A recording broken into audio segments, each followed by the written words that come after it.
is like a book.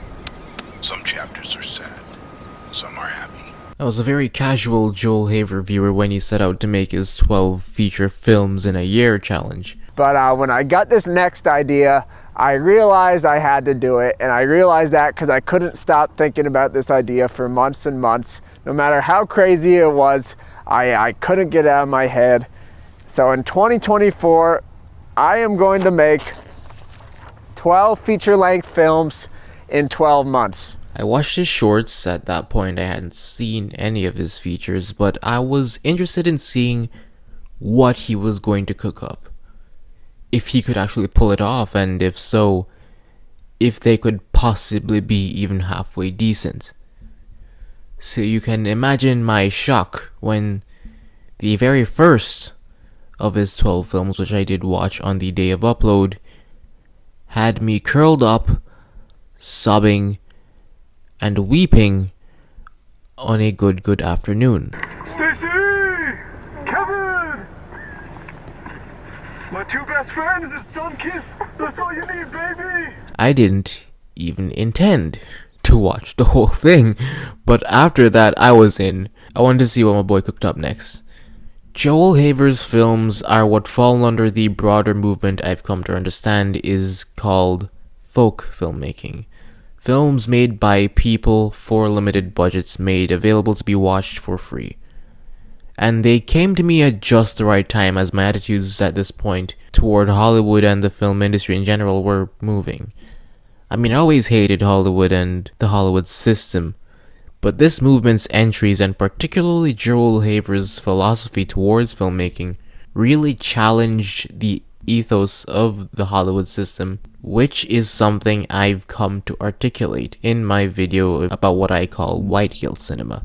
The structure of the system itself is what breeds corruption. There shouldn't be some center or hub where everyone is going to make their films, which is governed by this very hierarchical system run by a few greedy capitalists and their investors, where value is ultimately found by financial gain. The insistence that people make still that there is a certain way that movies should be, that they should all have these gargantuan budgets, employ certain types of people to star, and be shot a certain way.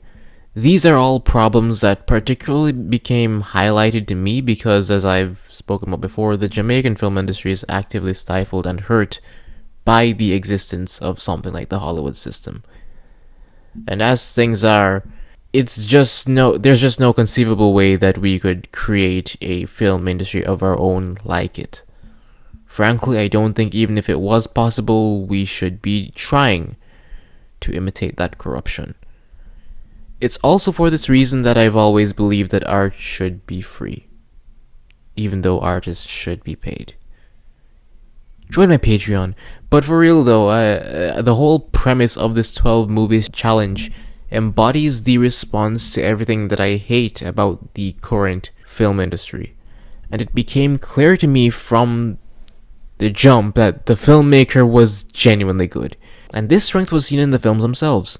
Earlier today, I swear I saw Jesus, or a guy who looked something like him. I wasn't raised religious or anything, but I do have good feelings about things working out, because they have to and shit. From that first entry, The Hero's Journey, Joel takes us on this minimalist but deeply intimate story without any real plot, where we just follow this seemingly homeless wannabe filmmaker guy shoot a bunch of video diaries which unfold into some of the most touching and shockingly, for me, relatable story about a little guy just trying to be an artist, trying to live on his own, trying to be a person in this world, without large, sweeping scores, fantastical set pieces, or any of that. Just a few deeply and agonizingly human moments. Oh! I'm allowed to be here! I'm allowed to be here! Debbie! Debbie, what the hell? What is this? What is this, Debbie? Groceries. Grocery shit! Oh, granola bars! Sick! Thanks, Deb. I thought you were at college. What's going on? Caleb, come home. That is the strength and sometimes, as I'll get into, weakness of his films. They are by and large films about guys trying. White guys. The great beauty and subtlety of Joel's films is that they take the moments we often don't think about, locations we don't see as important, and often people we take for granted and say, this is cinema. A gripe I've had for some time, which continues to grow about a certain conservative approach to filmmaking, art in general really, is the insistence that art is something that exists above humanity. Cinemas, theaters in general really are these large buildings, often given very grand, larger-than-life names, palace, globe, and what these films do in both their execution and production is say, no.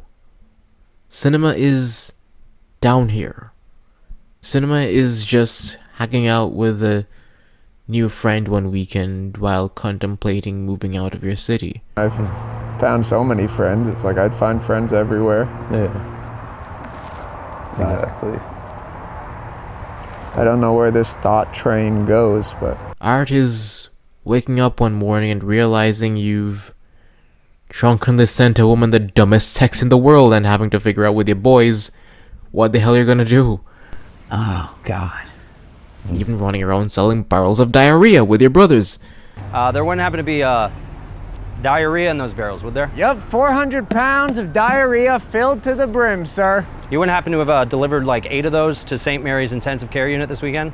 Yeah. I remember that, yeah. Friday night we did that. Yeah, Yes, sir. Yep. Okay, well that was my stepmother's room. Okay, my sickly stepmother.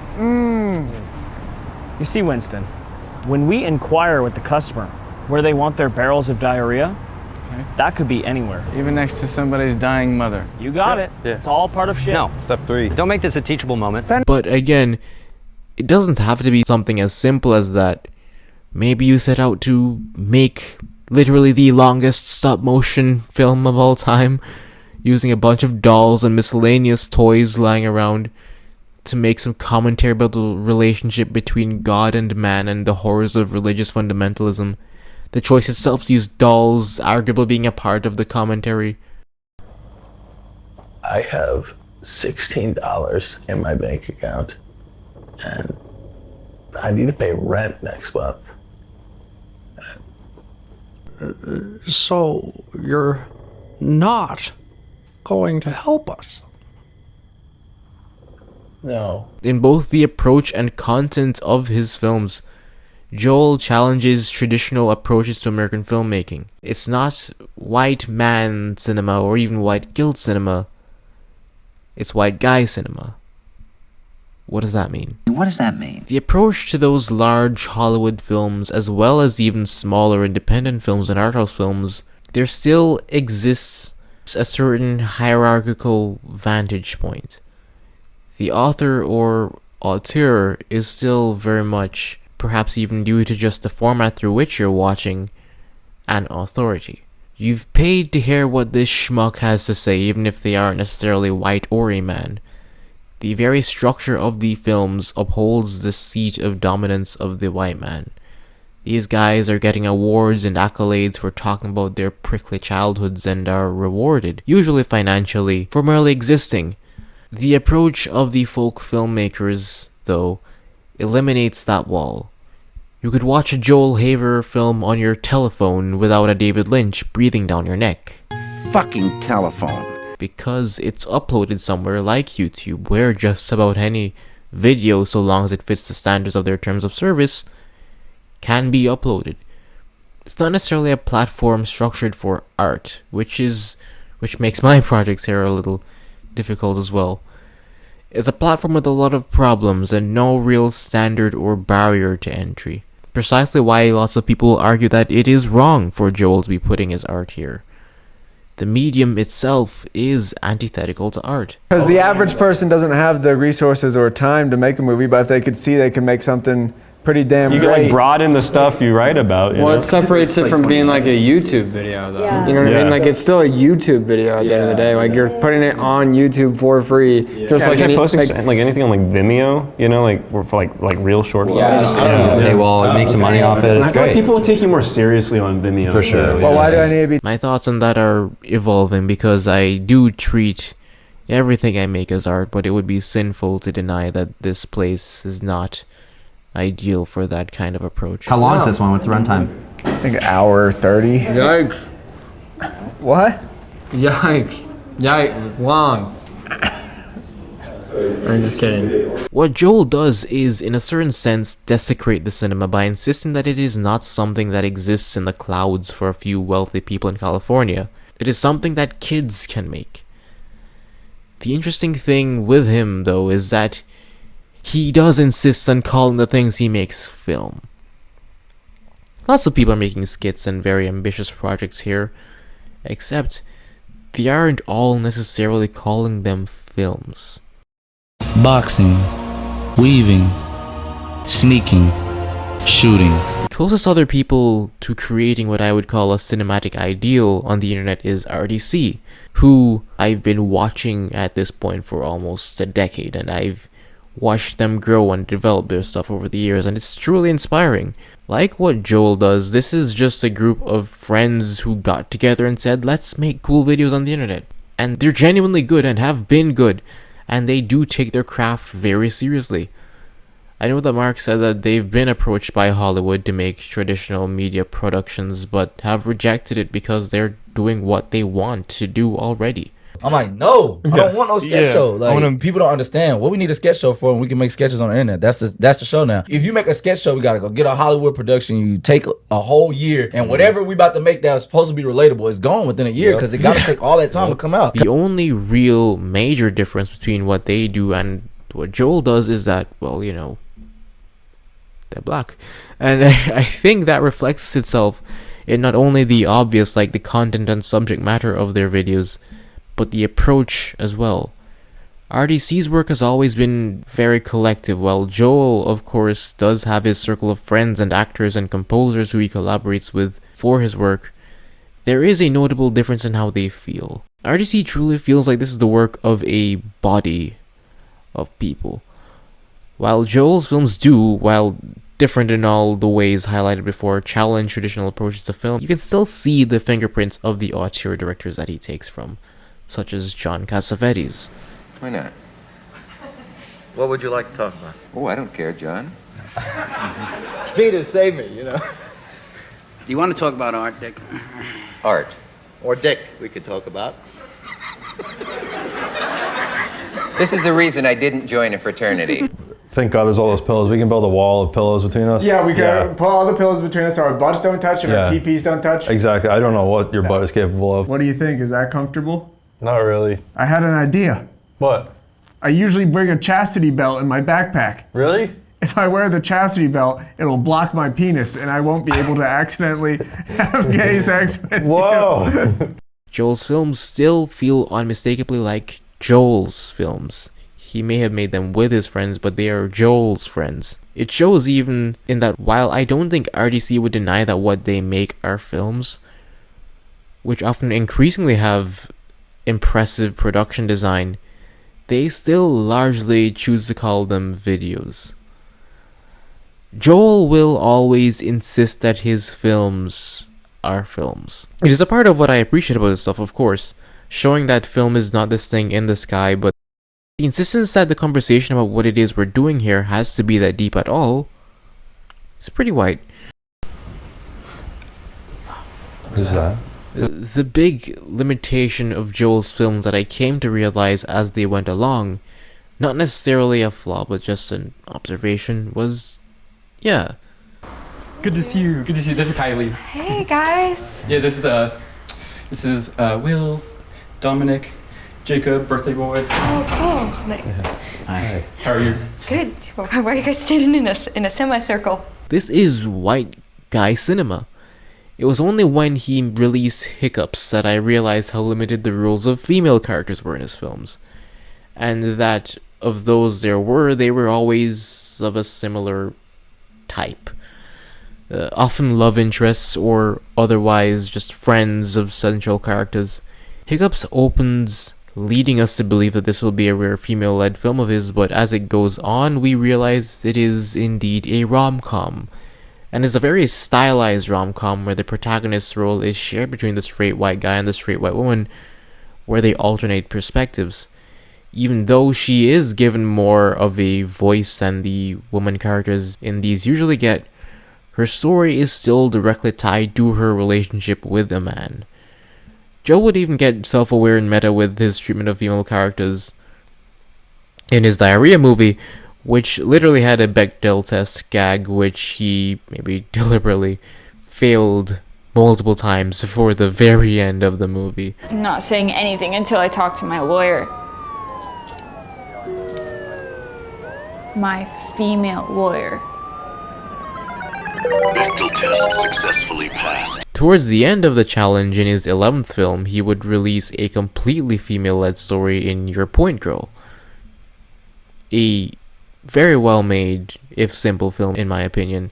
It worked very well, and the unique filmmaking approach and choices to shoot it vertically with a smartphone fits, but it still reflects the experience of a certain demographic of artsy white girl in the particular phenomenon of the contemporary influencer world. While I do think it is a very female-centric story, it is still something that Joel, an artsy white guy in the contemporary influencer world, is expressing. Now, believe it or not, I'm not one that believes in forced diversity. I literally don't know any completely white people without at least a little bit of African in them. If I was to make a film based on my lived experience and cast it full of white people, that would be dishonest. I mean, it'd be easy because they're always in the center of stories, but it'd be dishonest. I'd sooner cast Indian or Chinese people because even for me that would be more believable in my personal setting than Caucasians. It seems to me that Joel is pulling from his own perspectives and lived experiences with most of these films, and if his circle really is a bunch of his fellow white dudes and women are a bit more distant or just romantic partners, that's fine. It is what it is. But when he makes so many films pulling from this very individual standpoint, you do start to notice these things. Again, this isn't inherently a flaw, but it is a limitation. It also shows itself in the scenarios themselves. The mundanity and subtlety of the things in his films do reflect a certain standard, default of the contemporary life of a people that experience a certain angle of life, and only worry about certain things. Where it's at right now, what level of confidence would you give yourself with like where your life is, where you live, the people you know? Oh.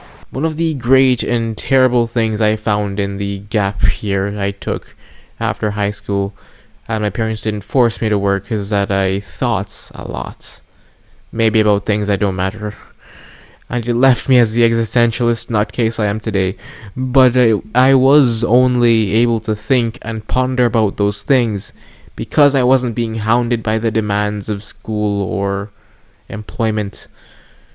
Large external machines, the freedom to linger on those small things that his films often do linger on, reflects a certain standpoint where you aren't forced to think about a thing like your race, your gender, or your sexuality, because really you are the default for that person whose society is fixed to keep safe.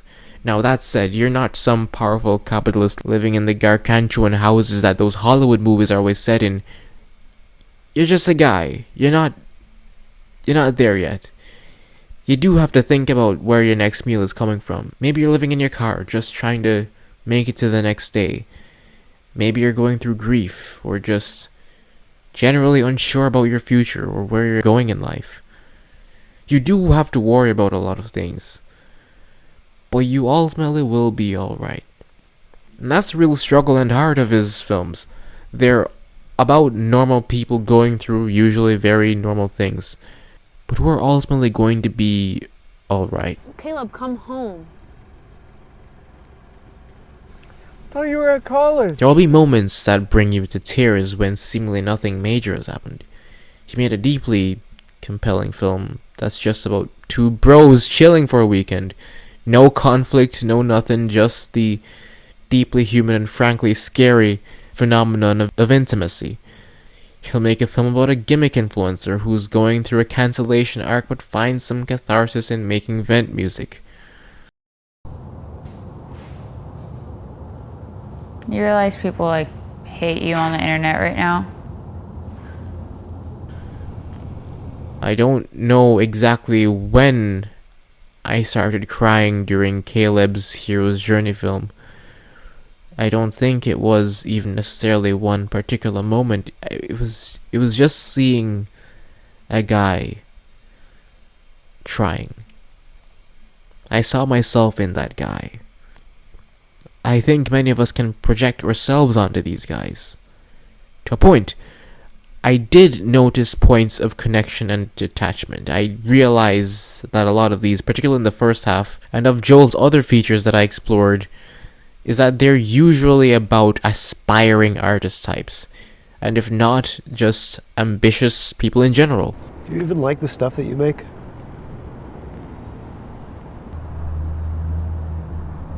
Yeah.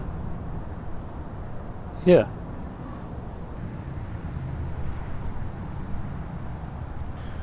Something I can relate with. Then there were others like Hiccups, which I didn't really get. I can appreciate what it's doing with the rom-com genre. It's doing its thing. It's interesting. It's creative. But I just could not connect to either of these characters in any meaningful way. Thankfully, I haven't quite gone through the phenomenon that the guys in It Just Takes Time are going through. Not yet, at least. Then there were other reviews I saw in places like letterboxd where people weren't really pleased with Hello My Beautiful Creatures, calling it edgy for the sake of being edgy, or poorly crafted just for the sake of getting that longest feature animated film ever achievement. I disagree with those takes because I do connect to what that film is exploring, but maybe if you don't or haven't experienced the kind of society the film is critiquing, there may be a point of disconnect. These squirrels aren't real. 乜嘢係現實？乜嘢係唔現實？唔係你決定嘅。 I say all that to say, honestly, from afar, now looking back, in their completion, a lot of the points of disconnect become more pronounced for me.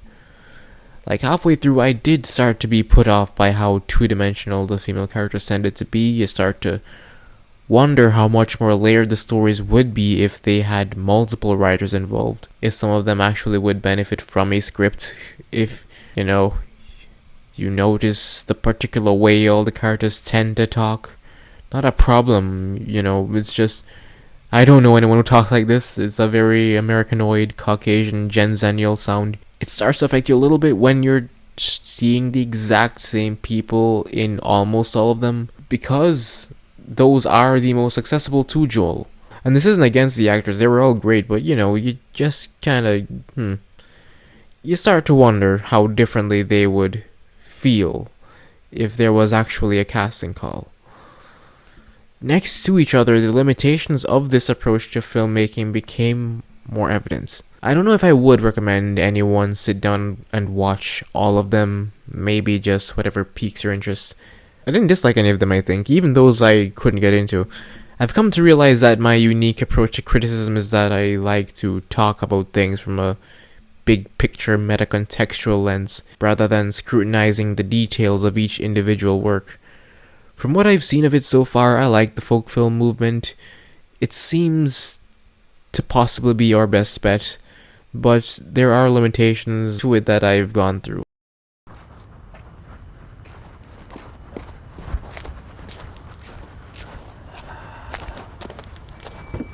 The grand, or rather quaint, but beautiful finale of this challenge, uploaded on the very last day of the year, just had Joel visiting his mother for the holidays.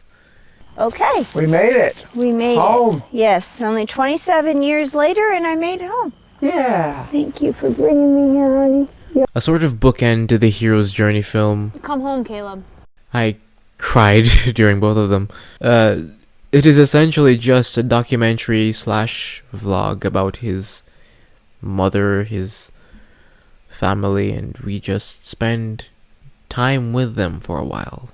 It took a little while for me to log it on the letterboxd, maybe because the schmucks on TMDb were given trouble for not being a movie, quote-unquote movie, and just a YouTube vlog.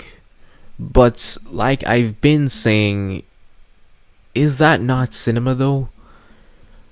I almost don't want to talk about it too much. It's almost too intimate, and it feels like it wasn't necessarily made for me. It's just Joel's tribute to his mother. And that is cinema.